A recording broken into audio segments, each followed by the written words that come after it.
Welcome back to the Steel Barrel. Today we're going to be drinking some beer with Bill from Happy Trails to Brews. Bill also has his own YouTube channel, Happy Trails to Brews. Same name as the bar, right? Yeah. Yeah, and we'll link that down in the informations below. So we're going to be drinking a couple beers today and just chatting about what we taste and bullshitting, basically. Let's start with what's in front of us, which is, I believe, a Joe Potter specialty. Dark and Lovely Stout. It's an American oatmeal stout. I've had this one before.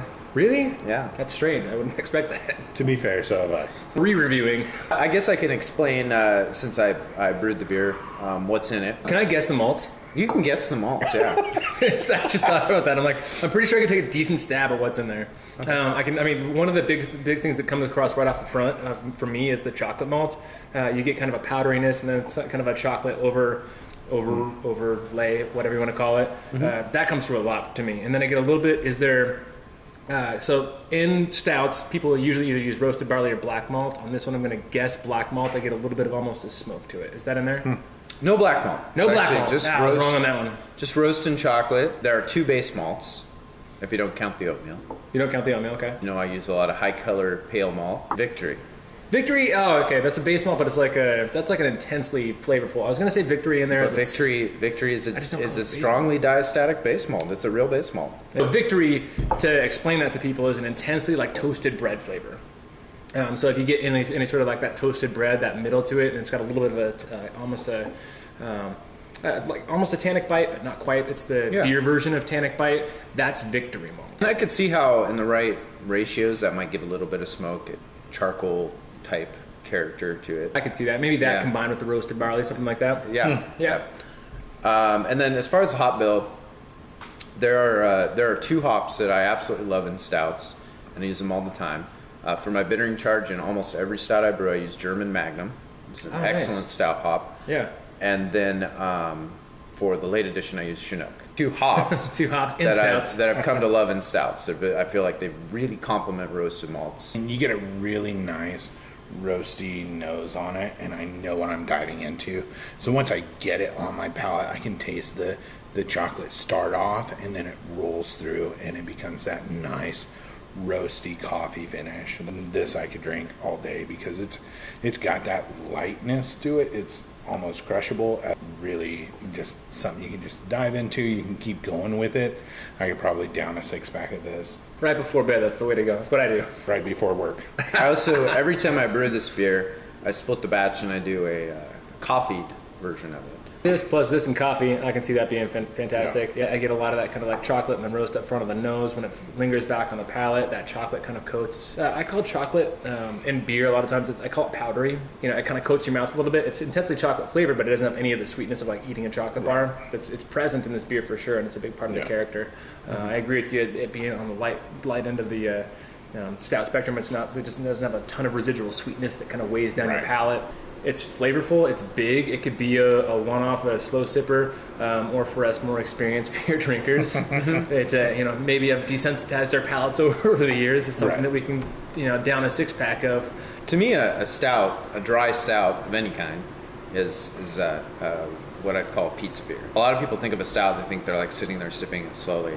To me, that's a beer that bite a pizza, chug a beer. It's a pint you can toss back a few of. It's good. I'm about to chug the rest. I'm trying to pace myself so that I don't I'm not done with it before we're done talking about it. And I think this is a good lead-in for people who have done Guinness and shit like that, and they think that that's a real beer. Have this be a gateway into your bigger, heavier beers. This is a good introduction into, okay, now I'm gonna mess you up with a big barrel-aged 18%er. This is a good little. For those of you out here that think that Guinness is, I hear this a lot. I want a nice big, dark, heavy stout like Guinness. Guinness is a light stout. It's a light beer. A lot of that in the brewing world is determined by gravity, the final gravity of the beer, and Guinness finishes close to the density of water. Same amount of calories as a a Budweiser. Yeah. It's right on par with Budweiser. That's part of why it floats on top of hails. Yeah. Like if you're doing black and tans. But that being said, Guinness is actually, like, what we're talking about is Guinness Draft. They do make a big, robust stout called Foreign Extra Stout? The Foreign Extra Stout. Yeah, that's a really good, actually a really good beer. Yeah, it's a really good beer, and what people in the United States have called for years Island Guinness, because you couldn't get it in the U.S. for a long time. And you can only get it in like the Dominican Republic and like Central America, which is weird for a beer that big. A little beer history for y'all. Yeah. Before we finish down and off this this lovely, dark and lovely. Speaking of graduating to bigger beers, Now we're drinking this that I'm passing over to Joe. I have to operate equipment, so I'm going to set that aside. He's taking the JV route. Yeah. Yeah, I only have to go back to work. It's fine. Real work? Well, I have to at least pretend to go back to work. This is my lunch, so it's fine. All right, so Joe, I think you're the most intimately knowledgeable, seeing how you just Googled this. So why don't you explain? So this is a very famous beer, Alesmith Speedway Stout. A lot of people know it. A Imperial Coffee Stout. This version, which they're doing a different version of coffee with each batch. This is Celestial Dawn Speedway Stout, which is made with Modern Times coffee, which I wasn't actually sure if it was the same Modern Times as the Modern Times Beer Company, but Peter and Bill have told me that they actually are the same. Same company, yeah. Yeah. I think it was actually made because Modern Times actually made connections with people that they were trying to like basically do organic things with, like trying to become as sustainable as possible, and that's how they ended up segueing into doing the whole coffee thing, or absorbing this company, or starting this company, or whatever they did with it. Right. And they use this coffee, which sells coffee and is an entire coffee company by itself, but also, you know, they roast for Modern Times beers. Obviously, any of their coffee beers are going to be done with that. And so, great collaboration between a brewery doing the brewery thing and then a brewery doing the coffee thing, coming together for an awesome coffee beer. Well, and honestly, to be chosen as the coffee that Alesmith wants to put in Speedway, bougie, high-end, swanky brands. Yeah. If you're spending $300 for a 6-barrel, they're probably putting some quality ingredients in. Yeah, exactly. The Vietnamese one didn't have a barrel aged coffee in it. Well, they did the barrel aged coffee for one of the Vietnamese ones, but then they also did the I'm not even sure how to say it, the Civet Cat Poop coffee, Kopi. Oh yeah. Luwak, or whatever it's called. They did one of those. With the digested coffee. Yeah. Which is just amazing. All that aside, no poop in this one. Let's get into the beer that we have in front of us, which is Alesmith Speedway Stout, one of the best stouts in America, honestly, in my opinion. But done with Modern Times coffee. Let's take a nose on this and tell you all what we think. I just want to sniff it for a while. I don't even want to. Just want to cuddle up with it. Yeah.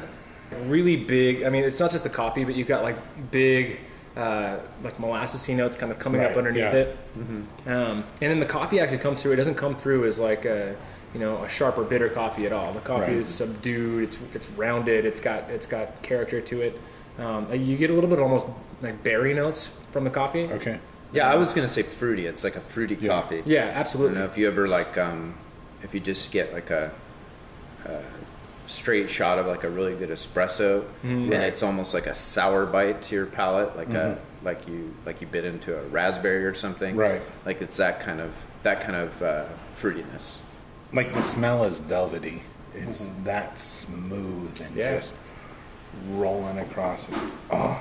You can't go wrong with Speedway Stout. Anybody who's had Speedway Stout, that's top tier. Every Speedway Stout you can get, just put it in your mouth and close your eyes and don't question things. Spirit barrel aged variants are amazing as well. Yeah, absolutely. It's crazy. So. My first sip on this is like, holy crap, coffee. And although it's like, it definitely has sweetness to it, it doesn't strike me as like an especially viscous beer. They found the exact point to get it to. Yeah, it's exactly. Yeah, it's got that sweetness, but it's not. I feel like, if you get like fresh B-Bads or fresh B-Bomb or anything like that, like a lot of times they do start off pretty sweet. I mean, it's good. There's a lot of booze to back up the sweetness in those beers too, and that's a whole different world of beer. Right. But this is definitely off the bat like in balance. You've got enough enough dryness, enough coffee, that astringency from the coffee, enough roast to battle the sweetness. And then it's really impressive that there still is, you get the fruitiness from that coffee too. Right. It's not just a one-dimensional coffee. It's not like boom espresso, boom beer. It's like a very developed, complex coffee flavor too, which is really awesome. Brewers tend to focus so much on the roasted flavors of the coffee that they forget that, you know, coffee is a little fruit that has all sorts of, sort of complexities to it. Right. You know.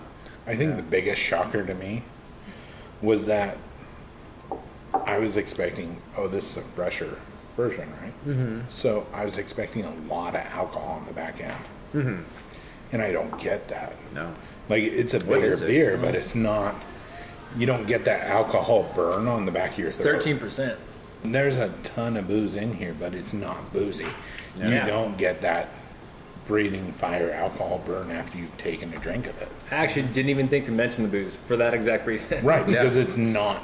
But I was expecting it to be there. Like, I went into it going, I'm going to get a ton of booze on the back end of this. But this one, it's there already. It's in good balance. It's a phenomenal beer.